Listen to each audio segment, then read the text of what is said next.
Hello student. तो हम लोग पिछले लेक्चर में स्ट्रक्चरल आइसोमर के बारे में पढ़ रहे थे कि डिफरेंट डिफरेंट कंपाउंड का हम लोग डिफरेंट डिफरेंट स्ट्रक्चर कैसे बना सकते हैं। ठीक है, अब हम लोग स्टार्ट करेंगे आइसोमेरिज्म का डेफिनेशन, उसका टाइप क्या होता है, आइसोमेरिज्म या आइसोमर को कितने क्लास में हम लोग डिवाइड करते हैं। तो हम थोड़ा जल्दी जल्दी से देख लेते हैं, ठीक है।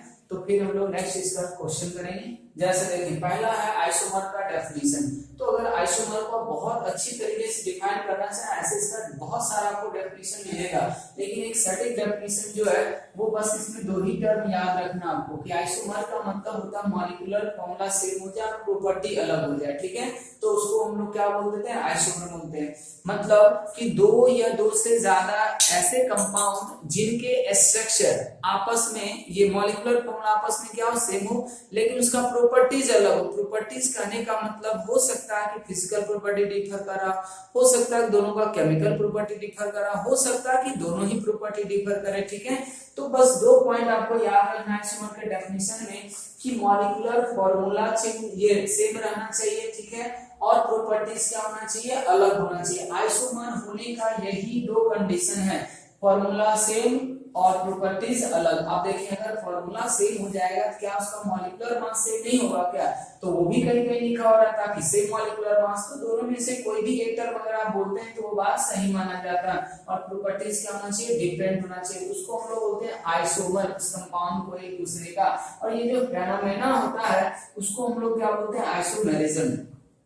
तो आइसोमर को हम कितने क्लास में डिवाइड कर सकते हैं? तो पहला जो यहाँ पे आता है वो आता है स्ट्रक्चरल आइसोमर। ठीक है, आज के डेट में, मॉडर्न डे में इसका नाम जो है ना कॉन्स्टिट्यूशनल आइसोमर भी ज्यादा फेमस हो रहा है। ठीक है, और दूसरा जो है हमारा वो क्या है, stereo isomer.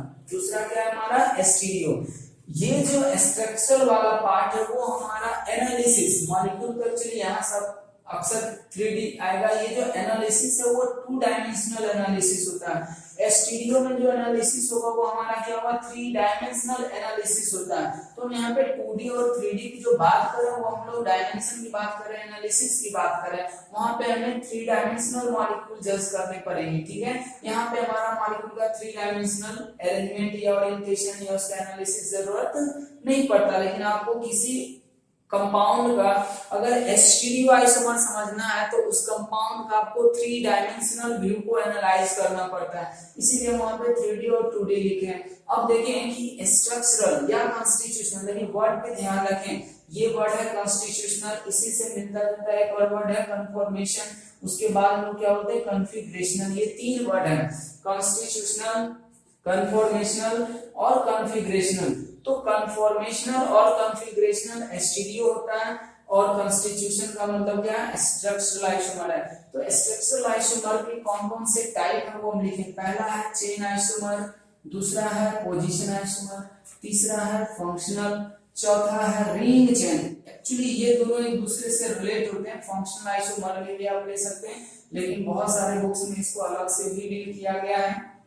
Ring chain isomer और फंक्शनल का ही एक तरह से ये पार्ट है, वो आपको समझ आएगा वापस। फिर से क्या है, मेटामर्स, और नेक्स्ट क्या है, टोटोमर्स। थोड़ा सा ध्यान देंगे तो इसके ऊपर अभी हम लोग को थोड़ा दिक्कत होगा, मे भी हम अभी नहीं पढ़ पाए इसको, लेकिन ये है बहुत इंपॉर्टेंट। ये रिएक्शन में बहुत ज्यादा यूजफुल होता है, रिएक्शन में ये बहुत ज्यादा एक्टिव होता है। ठीक है, तो इसको हम लोग नेक्स्ट पार्ट पढ़ लेंगे जियो से, तब उसके बाद आपको इसको समझाया जाएगा, क्योंकि ये रिएक्शन से रिलेटेड पार्ट होते हैं। तो यहाँ पे इसको हम लोग स्किप करेंगे, बाकी सारे ये जो 5 टर्म है स्ट्रक्चर का वो डील करेंगे, और स्टीरियो का हम लोग सारा चीज एनालाइज करेंगे। अब जैसे देखें कि इसका सवाल कैसा आएगा, तो इन सब में आपको हम पहले ही क्लास से बता रहे हैं कि अगर आपको स्ट्रक्चर बनाने आ गया, समझ आ गया कैसा कैसा स्ट्रक्चर होता है, तो हर एक आइसोमर का बस कंडीशन याद रखें। ठीक है, कि क्या कंडीशन होता है चेन आइसोमर का, क्या कंडीशन है पोजीशन आइसोमर का, बस कंडीशन याद रखेंगे। अगर आपको कंपाउंड देगा तो आप डिस्टिंग्विश कर सकेंगे कि ये चेन है या पोजीशन है या फंक्शन है, कुछ इस तरीके का होता है। वो तो हम कंडीशन देखेंगे, डेफिनेशन वगैरह। तो अब हम पहले पार्ट में शुरू करते हैं क्या, स्ट्रक्चरल आइसोमर। ठीक है, उसके बाद हम लोग क्या शुरू करेंगे, स्टीरियो। तो स्ट्रक्चरल आइसोमर को समझने के लिए अगर आप ध्यान से देखें तो स्ट्रक्चरल आइसोमर का डेफिनेशन क्या हुआ, ये तो आइसोमर का डेफिनेशन है, लेकिन हम स्ट्रक्चरल आइसोमर की अगर बात करें इसमें बताया जा रहा है क्या कि पहला तो कंडीशन आपको लगाना ही होगा कि मॉलिक्यूलर फार्मूला या मॉलिक्यूलर मास सेम रखना, तो डिफरेंट क्या होगा यहाँ पे स्ट्रक्चर, ठीक है, स्ट्रक्चर डिफरेंट होगा तो कुछ ना कुछ प्रॉपर्टी भी डिफरेंट हो ही जाएगा, तो ये आइसोमर की कैटेगरी में तो आ ही जाएंगे। अब स्ट्रक्चर डिफरेंट होने का क्या मतलब है, तो एटम का कनेक्टिविटी क्या होना चाहिए, अलग होना चाहिए, ये बात ध्यान रखें, यहीं से हम लोग पहचानते हैं वो स्ट्रक्चरल है या नहीं है, ठीक है। अभी तो मान लीजिए हम आपको स्ट्रक्चरल का सारा पार्ट पढ़ा देंगे तो आप ये पता कर लेंगे चेन है या नहीं है, पोजीशन है या नहीं है, लेकिन कभी कभी ऐसा भी सवाल आपके सामने आएगा कि पहले आपको यही बताना होगा कि आखिर स्ट्रक्चरल है या स्टीरियो है, तो वो हम कैसे पता करेंगे, तो याद रखें कि स्ट्रक्चरल आइसोमर है या नहीं है वो यहां से पता चलेगा। अगर कनेक्टिविटी एटम का अलग है तब वो क्या हो जाएगा, स्ट्रक्चरल हो जाएगा, अगर कनेक्टिविटी एटम का सेम है तो वो क्या कहलाएगा, स्टीरियो का पार्ट आएगा। जैसा कि हम अगर आपको एग्जांपल से समझाएं तो हम अगर ये बात करें कि ये ऐसा है, ध्यान से देखें, ये मान लीजिए क्लोरीन है, ये ब्रोमीन है, यहाँ पे हम लोग CH3 कर देते हैं, यहाँ पे H करते हैं, एक ये कंपाउंड है, दूसरा ये कंपाउंड हम लिख रहे हैं, इसको ध्यान से सभी लोग देखेंगे।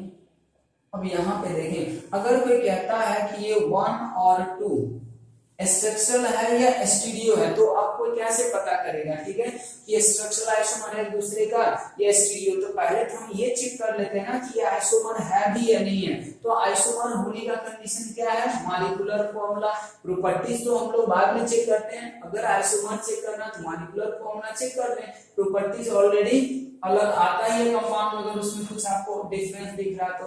अब जैसे देखें तो ये जितना आइटम यहाँ पे इतना आइटम यहाँ, मतलब मॉलिक्यूलर फॉर्मूला से मतलब आइसोमर होगा, ठीक है।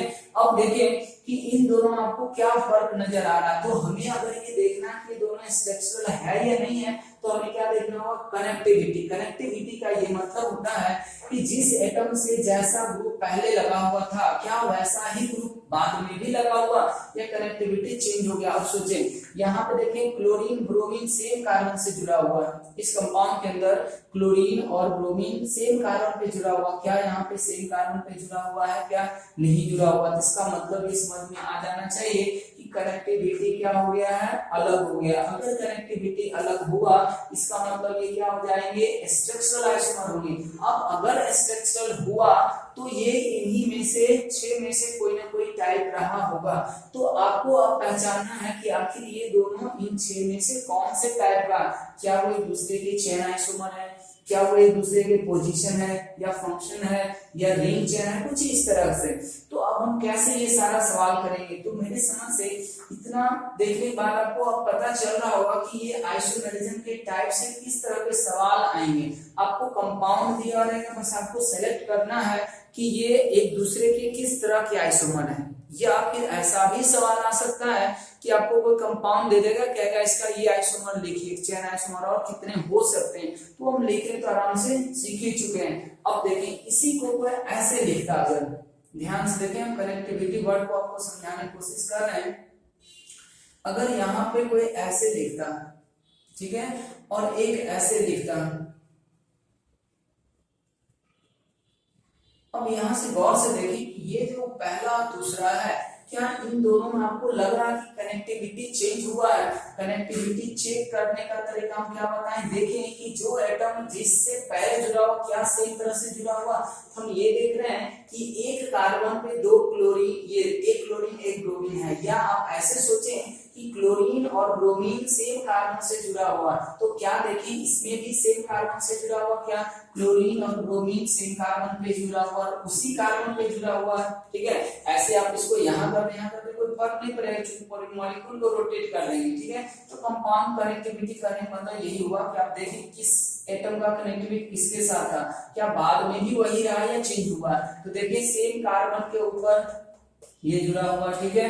उसके बाद अब देखिए ये CH3 और ये H है, तो ये जो CH3 और H है, क्या यहाँ भी CH3 H एक ही के साथ है, एक ही साथ है, तो भाई इसमें फिर अलग क्या दिख रहा, अलग आपको दिख रहा होगा ये कि ये दोनों का पोजीशन क्या हो गया, इंटरचेंज हो गया है। तो जब कनेक्टिविटी सेम रहे, ठीक है, और ग्रुप का बस पोजीशन एक दूसरे के रिस्पेक्ट में चेंज दिखे, तब उसको हम लोग क्या बोलते हैं, स्टीरियो आइसोमर। अब अगर स्टीरियो है तो स्टीरियो या तो वो कन्फॉर्मेशनल में जाएगा या फिर कॉन्फ़िगरेशनल में जाएगा। अब इसमें हम लोग कैसे पहचानेंगे वो आगे सीखेंगे, ठीक है। हम समझते हैं, आपको ये जो कनेक्टिविटी वर्ड हम यूज किए हैं उसका मीनिंग आपको समझ में आ गया होगा, क्योंकि इसी कनेक्टिविटी से हम लोग स्ट्रक्चरल आइसोमर का भी टाइप में भी डिफरेंस करेंगे। तो आप यहाँ तक लिख लें, फिर हम लोग शुरू करते हैं चेन आइसोमर, फिर पोजीशन फंक्शन सब का बस कंडीशन लिखते जाएंगे, एग्जांपल करते जाएंगे, उसके बाद जल्दी जल्दी हम लोग ये सब पार्ट्स खत्म करेंगे।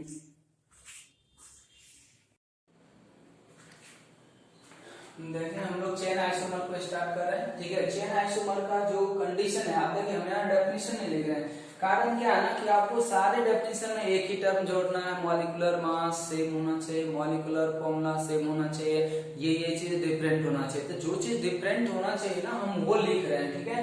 तो ये ध्यान दें कि हमको डेफिनेशन कहीं नहीं पूछता है इन सब चीजों का, ठीक है। आपको बस सवाल बनना चाहिए, तो सवाल बनाने के ऑर्गेनिज्म में क्या करना होगा ना, कुछ जो पॉइंट बताया जाए उसको हमें बस समझ लेना है, ठीक है। यहाँ पे डेफिनेशन कुछ नहीं पूछता किसी का कि डिफाइन चेन आइसोमर, ऐसे कोई सवाल नहीं आता ऑर्गेनिक में, कहीं बोर्ड में भी नहीं पूछेगा आपको, कुछ ना कुछ सवाल के फॉर्म में पूछता है, इसलिए हम लोग डायरेक्ट इसको जल्दी जल्दी करेंगे, डेफिनेशन के फॉर्म में लैंग्वेज नहीं दिख रहा है। अब देखें यहाँ पे क्या कर रहा है, साइज ऑफ मेन चेन। अब ध्यान दें क्या क्या चीज पे हमें फोकस रखना, size of main chain, main chain का मतलब पेरेंट चेन, और साइड चेन। अब देखिए यहाँ पे इसमें बहुत ज्यादा कंफ्यूजन होता है, मेन चेन और साइड चेन हम किसको कह रहे हैं। मेन चेन का मतलब जब हम लोग नोमेनक्लेचर करते हैं तो नोमेनक्लेचर के अकॉर्डिंग अगर जो हम लोग parent chain longest continuous carbon chain select करते हैं उसको मेन चेन बोलते थे, ठीक है। और जो हमारा सब्स्टिट्यूएंट का फॉर्मेट कार्बन वाला हो जाए, जैसे देखिए ये भी क्या साइड चेन भी हमारा क्या बनता है, सब्स्टिट्यूएंट ही बनता है,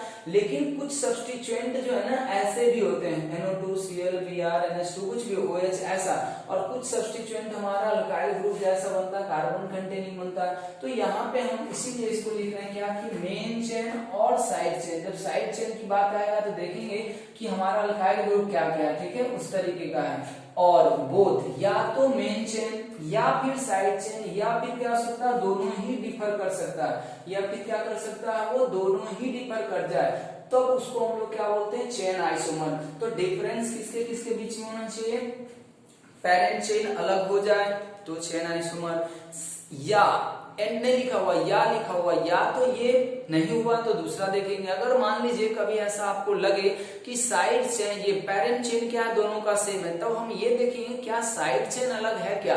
अगर साइड चेन अलग हो गया तो भी वो चेन आइसोमर कहलाएगा, क्योंकि कनेक्टिविटी अलग हो रहा है, ठीक है, तो वो साइड चेन अलग होगा तो भी वो चेन आइसोमर हो जाएगा। या दोनों ही अलग हो सकते हैं, या क्या हो सकते हैं, दोनों ही अलग हो जाए। तो ये अगर डिफर्ड दिखे एक से दूसरे कंपाउंड में जाने पे तो वो एक दूसरे क्या कहलाएंगे, चेन आइसोमर। तो चेन आइसोमर में कांस्टेंट क्या क्या हो जाएंगे, तो कांस्टेंट रहेंगे उसका सब्स्टिट्यूएंट, जैसे NO2 हो गया, Cl हो गया, Br हो गया, ये सब चेंज नहीं होना चाहिए, क्योंकि अगर ये चेंज हो जाएगा तो मान लीजिए फिर मॉलिक्यूलर फॉर्मूला ही चेंज हो जाएगा, फिर तो आइसोमर ही नहीं रह पाएगा। मान लीजिए एक में क्लोरीन लगाया दूसरे में ब्रोमीन लगा दिए तो मॉलिक्यूलर फॉर्मूला ही चेंज हो गया। इसीलिए हम लोग कहते हैं कि ये सब चीज क्या होना चाहिए, चेंज नहीं होना चाहिए। दूसरा nature of functional group, functional group का नेचर का मतलब यहाँ पे दो तीन चीजें आपको ध्यान रख लेनी है कि या तो फंक्शनल ग्रुप चेंज हो जाए, जैसे मान लिया OH था बाद में ईथर दिख गया तो फंक्शनल ग्रुप ही चेंज हो गया। नेचर फंक्शनल ग्रुप सेम होना चाहिए, अगर एक में आपको OH नजर आ रहा है तो दूसरे में भी OH होना चाहिए, एक में आपको कीटोन नजर आ रहा है तो दूसरे में भी कीटोन होना चाहिए, और उसका पोजीशन भी सेम होना चाहिए, ठीक है। मतलब ऐसे सोचें कि जो चीज डिफर कराया गया उसके अलावे बाकी सारे चीज क्या होना चाहिए, कांस्टेंट होना चाहिए, अगर आपको मेनली समझना है तो।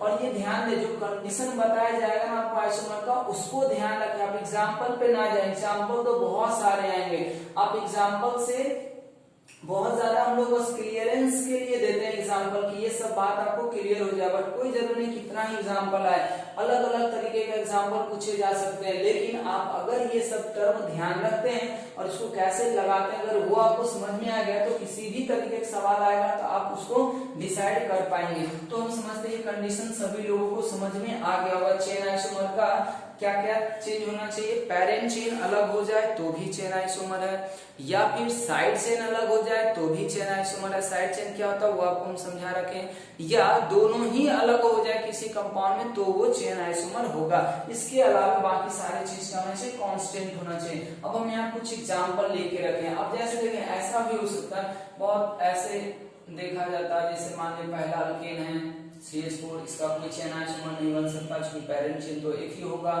पेरेंट चेन दो कार्बन का, इसका भी चेन आइसोमर नहीं। चेन आइसोमर क्या, कोई आइसोमर ही नहीं होगा क्योंकि आप इसमें कुछ भी अलग अब नहीं कर पा रहे हैं फिलहाल के लिए, ठीक है। ये चेन आइसोमर स्ट्रक्चरल इसका नहीं हो रहा है, ठीक है। C2H5 हो गया। C3 अगर हम लोग लें तो H कितना हो जाएगा, 8 हो जाएगा। इसमें भी आप नहीं कर सकते। चौथा से शुरुआत होता है C4H10 से शुरुआत होगा, इसका स्ट्रक्चरल आइसोमर होंगे, ये ध्यान दें। ये क्या हो जाएगा, इसका स्ट्रक्चरल आइसोमर होगा। इसका हम लोग स्टीरियो आइसोमर लिख सकते हैं। तो इसका स्ट्रक्चर हम ये जो भी लिख रहे हैं वो किसके बारे में लिख रहे हैं, स्ट्रक्चरल आइसोमर। CH4 का कोई स्ट्रक्चरल आइसोमर नहीं, C2H5 का कोई स्ट्रक्चरल आइसोमर नहीं, C3H8 का कोई स्ट्रक्चरल आइसोमर नहीं। यहां से शुरुआत होता है स्ट्रक्चरल आइसोमर का। और अगर आप देखें तो इसको आप कैसे कैसे लिख सकते थे, एक तो ऐसा लिखा था और दूसरा क्या हो सकता था, ऐसा लिखा था, ठीक है। तो आप अल्केन का ही ढेर सारा बना सकते हो, वो सब हम बनाने बता दिए। अब देखिए क्या करना, आपको बस टारगेट ही रखना, कोई कंपाउंड देगा या कोई स्ट्रक्चर आया हुआ तो हम उसका बहुत सारा स्ट्रक्चर लिख लेंगे। अब उसी में हमें अगर चेक करना हो खुद से कि कौन एक दूसरे का चेन है, तो ये बस बात वहां पे अप्लाई कर देंगे, अपने आप आ जाएगा। तो हम समझते हैं अब ये और ये एक दूसरे क्या हो जाएंगे, चेन आइसोमर। C आइस को हम लोग शॉर्ट में बोल सकते हैं क्योंकि इसमें 1 2 3 4 1 2 3 ही आएगा कहीं ना कहीं से। तो इसको डिसाइड करने के लिए आपको बस मेन चेन सेलेक्ट करने आना चाहिए। बहुत बच्चे तो यहाँ ही गलती कर देते हैं कि मेन चेन उनको सेलेक्ट करने ही नहीं आता हर एक कंडीशन में, उनको बस लॉन्गेस्ट कंटीन्यूअस कार्बन चेन आएगा। अब अगर कार्बन कंटेनिंग फंक्शनल ग्रुप आएगा तो वो बहुत गलती करते हैं, ठीक है। इसीलिए आपको नोमेनक्लेचर तो पूरी तरीके से आना ही चाहिए, खास करके स्ट्रक्चरल अगर आप पढ़ रहे हैं तब की बात नहीं कर रहा हूँ। बिना नोमेनक्लेचर का आप स्ट्रक्चरल को डिसाइड नहीं कर सकते हैं क्योंकि इसमें हमेशा main chain, parent chain, side chain ये सब सेलेक्ट करना पड़ता है। चले अब हम देखते हैं, जल्दी जल्दी डिसाइड करते हैं। ये और ये कंपाउंड क्या एक दूसरे का चेन आइसोमर है। अब पहले ये सोचे स्ट्रक्चर तो होगा, बहुत सारा चीज अलग अलग रहा, कनेक्टिविटी अलग है, तो चलिए हो गया। अब हम देखते हैं चेन आइसोमर है या नहीं। चेन आइसोमर देखने क्या तरीका है, देखिए मेन चेन तो इसका मेन चेन 6 कार्बन का, इसका मेन चेन 5 कार्बन का, अलग हो गया, काम खत्म। तो ये एक दूसरे क्या हो जाएंगे, CN। कोई भी एक कंडीशन हुआ तो CN। यहाँ इसका मेन चेन ये, इसका मेन चेन ये। अब देखें हम कैसे इसको मेन चेन बता दें, किसी को ये समझ ही नहीं आ रहा होगा कि ये मेन चेन क्यों हुआ। तो ये सब चीज नोमेनक्लेचर में पढ़ाया गया है कि अगर रिंग के ऊपर सब्स्टिट्यूएंट लगा कार्बन कंटेनिंग तो हम लोग कब रिंग को मेन चेन मानते, कब साइड चेन को मानते। तो उसका ऑर्डर था कि फंक्शनल ग्रुप जिसमें रहेगा वो मेन चेन हो जाएगा, फिर मल्टीपल बॉन्ड आएगा, फिर उसके बाद नंबर ऑफ कार्बन एटम आता था। तो नोमेनक्लेचर को थोड़ी अच्छी तरीके से पढ़ ले तो आपको ये बात समझ में आ रहा होगा। मेरे समझ से यहाँ देखिए पेरेंट चेन 6 का, यहाँ पेरेंट चेन 6 का, तो मेन चेन तो सेम हो गया, ठीक है। इसका मतलब क्या ये चेन आइसोमर नहीं होगा, होगा मे बी। साइड चेन आप देखते हैं, यहाँ देखिए साइड चेन, आप साइड चेन में देखिए क्लियर रखिए, साइड चेन डिफर करना चाहिए, डिफरेंट होना चाहिए। इसका मतलब कि अगर इस मेन चेन का आप साइड चेन चेक करें तो साइड चेन में आपको क्या मिलेगा, मिथाइल मिलेगा, फिर मिथाइल मिलेगा, मतलब मिथाइल ही तो है, एक कार्बन का सब्स्टिट्यूएंट है। अगर आप यहाँ पे देखें तो इसका क्या रहा, इथाइल आ रहा। तो आप सोचे कि मिथाइल और इथाइल दोनों अलग अलग सब्स्टिट्यूएंट है ना, तो ये काम खत्म हो गया, ठीक है। तो ये कनेक्टिविटी क्या हो गया, अलग हो गया। तो आप ऐसे भी चेक कर सकते हैं। तो इसका मतलब ये भी क्या है, CI है, चेन आइसोमर है, ये भी चेन आइसोमर है। अब यहाँ पे आए, अब गौर से देखें तो यहाँ पे क्या हो रहा है कि इसका पेरेंट चेन कितने का, 6 का, इसका पेरेंट चेन कितने का, 3 का। तो यहाँ तो पेरेंट चेन ही डिफर कर रहा है, इसका मतलब ये क्या हो जाएगा हमारा CI होगा। अब इसमें आके देखते हैं क्या हो रहा है। इसमें देखिए पेरेंट चेन 3 कार्बन का, इसमें पैरेंट चेन 3 कार्बन का। अब आते हैं सब्स्टिट्यूएंट के ऊपर या साइड चेन के ऊपर। तो साइड चेन यहाँ पे देखिए क्या है, 1 कार्बन का मतलब मिथाइल, यहाँ पे भी 1 कार्बन का मिथाइल, यहाँ पे देखिए 1 कार्बन मिथाइल, 1 कार्बन मिथाइल। इसका ये मतलब होता है कि हमें कैसे देखना है, ये नहीं देखना कि ये दोनों एक पे लगा हुआ, ये दोनों अलग अलग लगा हुआ। तो उससे क्या, उससे तो पोजीशन चेंज हो गया है, तो सब्स्टिट्यूएंट तो सेम ही है ना, नाम अलग हुआ। यहाँ देखिए मिथाइल है, यहाँ इथाइल होगा, तब साइड चेन अलग बना जाएगा। यहाँ पे कोई लिखेगा तो मिथाइल ही लिखेगा, यहाँ पे कोई लिखेगा मिथाइल ही लिखेगा। तो साइड चेन चेंज नहीं हुआ, बस उसका पोजीशन चेंज है। आप यहाँ पे 1 1 लिखेंगे, यहाँ पे 1 2 लिखेंगे, लेकिन लिखना तो साइड चेन का नाम क्या, मिथाइल ही है। इसलिए ये दोनों एक दूसरे के चेन आइसोमर नहीं होंगे, क्योंकि मेन चेन भी डिफर नहीं किया, साइड चेन भी डिफर नहीं किया, दोनों में से कोई डिफर नहीं कर रहा, इसका मतलब ये चेन आइसोमर नहीं होगा। तो आखिर अब होगा क्या, तो इन दोनों में डिफरेंस क्या है, सिर्फ इनका पोजीशन। तो इसीलिए ये दोनों एक दूसरे क्या कहलाएंगे, पीआई हुआ। आगे हम लोग जस्ट अभी पढ़ेंगे पोजीशन आइसोमर में। बस इतना ही आपको याद रखना है कि सारा चीज सेम हो जाएगा, बस पोजीशन चेंज होगा। पोजीशन किस किस चीज का चेंज हो सकता है, तो अब ये सब आइडिया आपको नोमेनक्लेचर से ही लग सकता है कि जब कंपाउंड का नाम लिखते हैं तो उसमें क्या क्या चीज पोजीशन चेंज करता है। तो multiple bond, substituent, functional group, ये सब अपना पोजीशन बदल सकता है। तो वो सारा चीज अगर बदला हुआ दिखे और मॉलिक्यूलर और ये साइड पैरेंट चेन सेम रखा हुआ, इसका मतलब वो क्या हो जाएगा, पोजीशन आइसोमर। फिलहाल ये पोजीशन हो गया। आप यहां से सोचिए इसके बारे में क्या कहेंगे आप, इसको थोड़ा ध्यान से देखें, 1 मिनट के लिए सोचें क्या हो रहा है ये।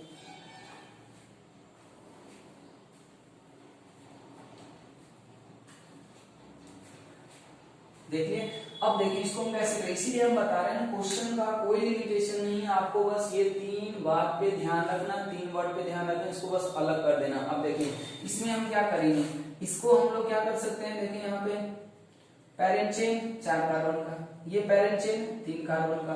अब कोई कहेगा इसी को लेंगे या इसी को लेंगे, तो हम यहाँ रिंग का प्रायोरिटी देते हैं। वो सब नोमेनक्लेचर में आप जाकर देखें तो ये दोनों ही अलग हो गया थे, तो सिंपल बात हो गया, अलग हो गया। दूसरा कोई ये भी कह सकता है कि ये सब्स्टिट्यूएंट अलग है क्या, तो ये साइड चेन तो है ही नहीं, इसमें हम लोग साइड चेन को काउंट नहीं कर सकते, इसमें साइड चेन जरूर काउंट कर सकते हैं। तो हम लोग को यहाँ पे डिफरेंस कहाँ से दिख रहा है, यहाँ से साइड चेन में ऐसे आप अलग मान सकते हैं। फंक्शनल ग्रुप सब्स्टिट्यूएंट दोनों क्लोरीन है, यहाँ पे सब्स्टिट्यूएंट क्या CH2Cl, यहाँ पे क्या Cl है।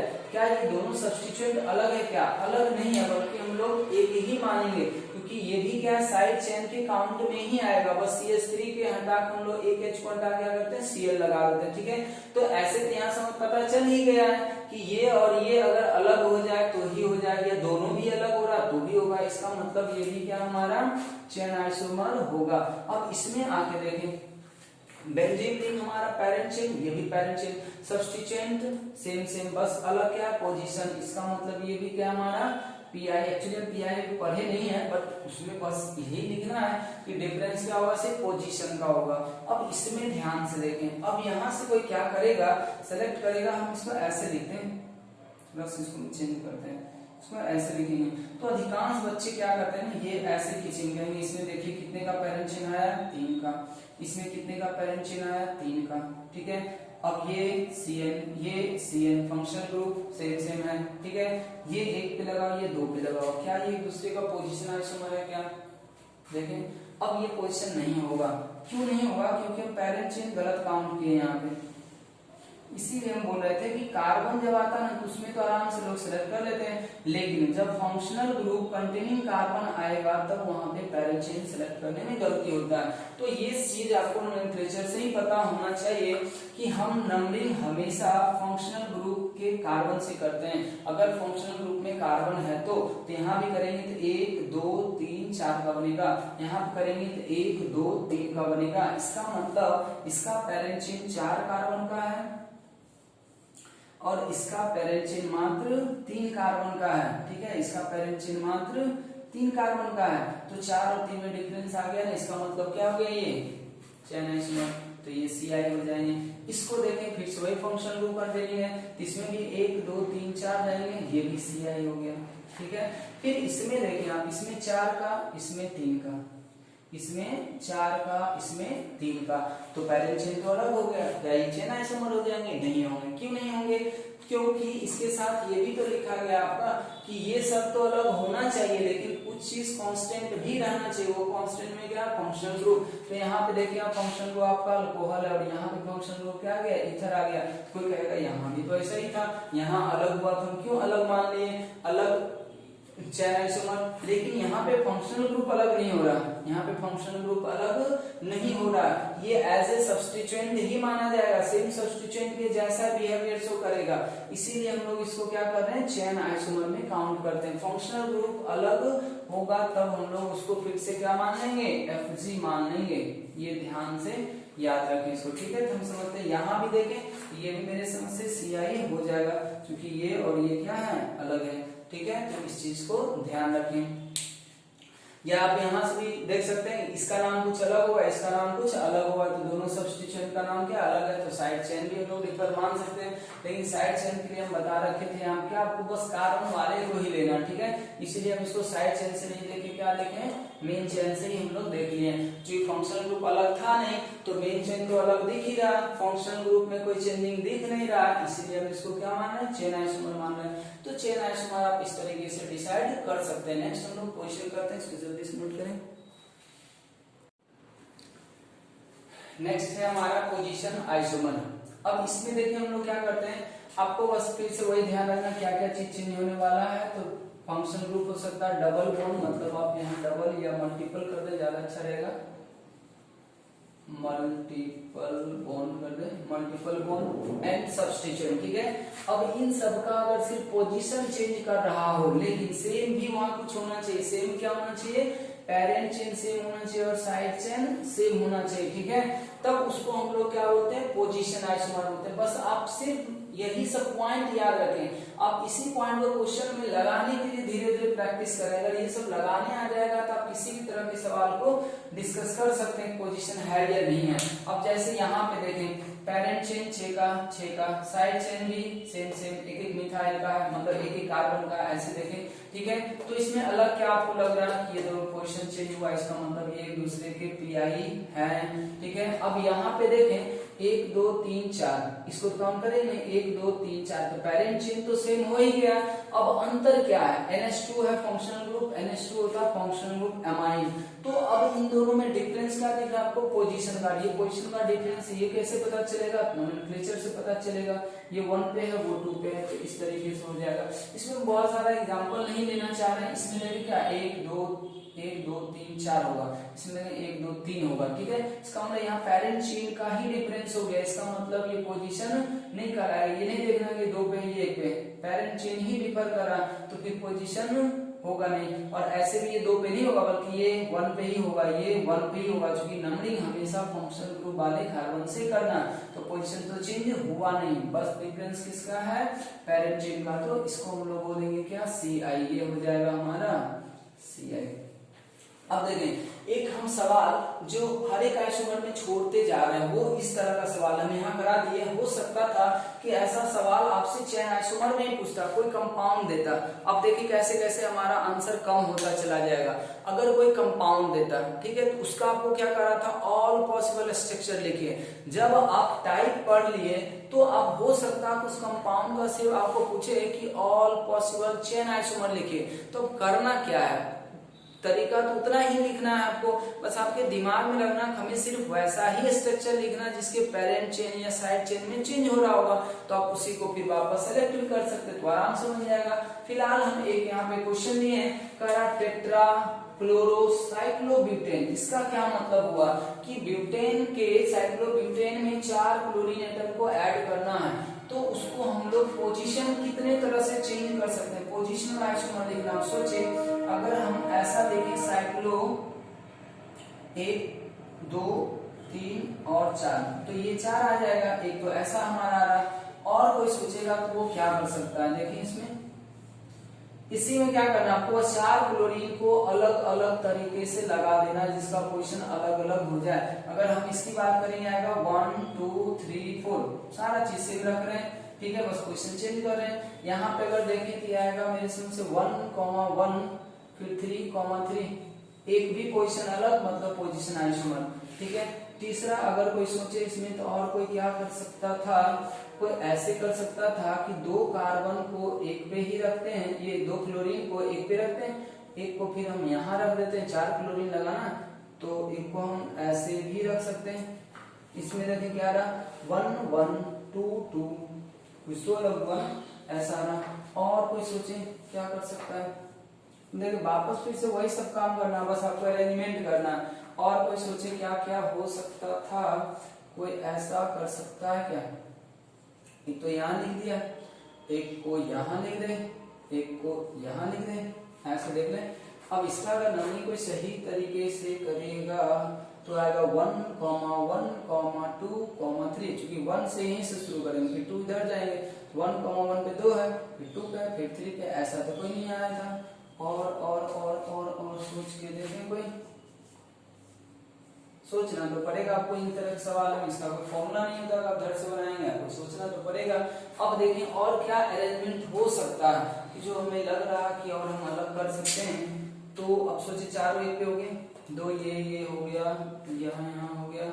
अब कोई ऐसा भी कर सकता है क्या, एक ये ऐसे लगा दें, कोई एक यहाँ और कोई एक यहाँ, ऐसा हम लिखें, क्या देखेगा 1 1 2 3 4, ऐसा नहीं है, ऐसा 1, 1 और 2, 4, कहीं से देखें ऐसा 1 1 2, 4 1 1 2, 4 नहीं है।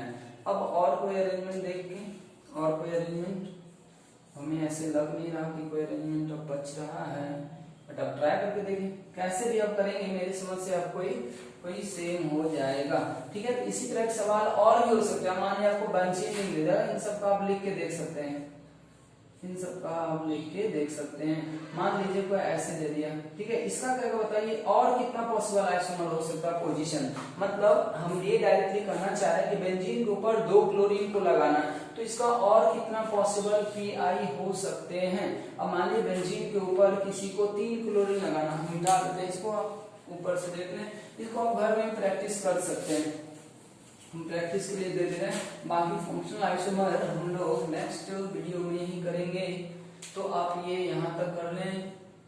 फिर आपको ऐसा भी दिया जा सकता है कि क्लोरीन 3 बेंजीन के ऊपर ऑलरेडी ऐड किया जा चुका है, आप इसका बताएं कितना पोजीशन और हो सकता है, क्या 3 क्लोरीन को हम बस यही एक अरेंजमेंट दे सकते हैं बेंजीन के ऊपर, या और भी हो सकता है। तो हम बेंजीन का सब्स्टिट्यूएंट वाला बना भी चुके, 3 सब्स्टिट्यूएंट वाला था, वहां पे जाकर देखेंगे तो आपको हो सकता है आपको 4 भी दे दे, ऐसा भी हो सकता है, ठीक है। एक वाले का कुछ होगा नहीं, 2 वाले का, 3 वाले का, 4 वाले का भी पता नहीं होगा ही नहीं, आप चेक करेंगे, अपना अलग आना चाहिए, पोजीशन अलग आना चाहिए, तब वो चेन ये पोजीशन आइसोमर बनना नहीं होगा।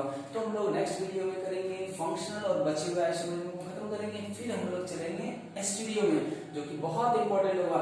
स्ट्रक्चर में बहुत ज्यादा कुछ रखा हुआ नहीं रहता, इसलिए स्ट्रक्चर का जो मेन पार्ट है वो वही है जो हम लोग पीछे लेक्चर में कर चुके थे, स्ट्रक्चर कैसे कैसे ड्रॉ करना, इसमें तो बहुत ज्यादा काम हमें करना है नहीं। इसमें अगर अच्छा सवाल पूछेगा भी तो वही पूछेगा, आप पोजीशन बताइए कितना होगा, जैसा कि ये सब सवाल है, ये बहुत रेयर आते हैं कि ये एक दूसरे के क्या हैं, ऐसे सवाल बहुत ही रेयर आते हैं, क्योंकि बहुत आसान होगा, आपको लिखने देगा, इसीलिए हम पहले लिखने वाला ही सवाल सारा कर चुके थे।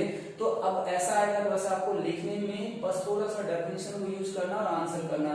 तो हम लोग मिलते हैं अगले वीडियो में फंक्शन के साथ।